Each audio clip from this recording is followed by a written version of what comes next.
Yeah, so hello everyone, this is Neeraj here, and we're from Space Arcade, and today we are trying to capture Jupiter from the Space Voyage 150 by 750 EQ3 telescope.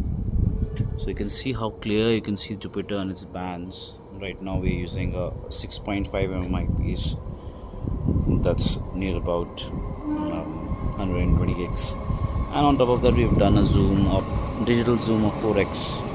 So near about we're getting a magnification of, let's say, around 500x.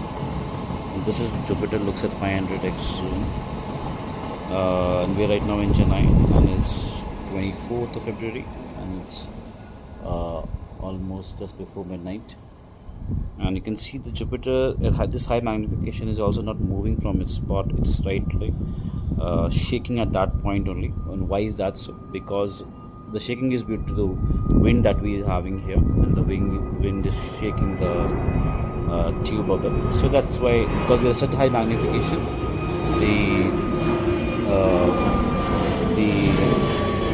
the shake also magnifies that much.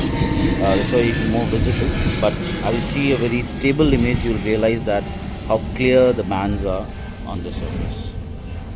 So this is a lovely image that we see of Jupiter, but still at this high magnification generally we would be seeing Jupiter going on right from the one end of the screen to the other end very quickly, and we have to track it again and again. But right now I'm not using the slow motion knobs to track, but instead I have connected the RA single axis RA motor drive onto it to get a stable image, and that is it's tracking. Right now I'm slightly moving it on the right side using the declination knob, not the RA knob, so that I can slightly move it. Yeah, so that requires a very precise motion, so slight adjustment in declination has to be done. That's the left and right equivalent. So yeah, the Jupiter is quite sharp here, and 6-inch aperture is really paying off, and we are able to get the good data. I also try to process the data, and the output is from a smartphone, and we're using a smartphone adapter that comes along with the telescope, and we're using OnePlus 11 5G to capture this. I'm also using software.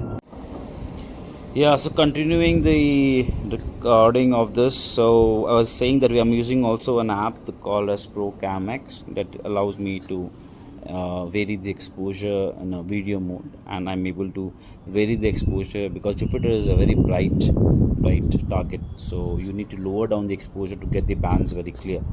Okay, so you see on a screen, I don't know if you're able to see the moons, but there are moons also visible, the Galilean moons also visible in the frame. So there are 4 Galilean moons on one side. All the 4 are right now on one side. It's very windy today, so that's why the shake. Otherwise it's a very stable mount, and at this high magnification also we don't get much of a shake, and it's quite windy today, and so you can see that shake over here. But visually also you'll enjoy, and at 6.5 mm eyepiece you can also see the bands clearly, visually also, not just on the smartphone. But yeah, smartphone yields a better result.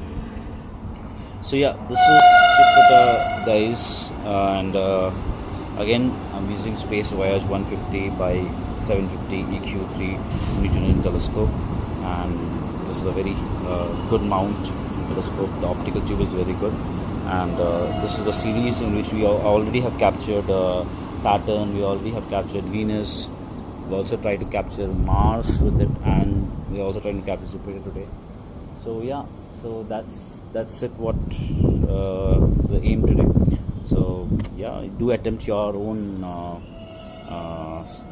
photography with this telescope or other telescope. As I told you, you can also use a similar kind of app, that is the app I told you, the ProCamX, and that would yield a better result. And also, because now you're using a high magnification eyepiece, you can also do the digital zoom on the phone to get a better detail of the views of the planet, especially Jupiter sort of planets. And do share your results with us. Tag us Space Arcade IND on whichever channel you are seeing this right now, and we'll try to reshare it. Okay, thank you everyone for joining us. I wish you all clear skies.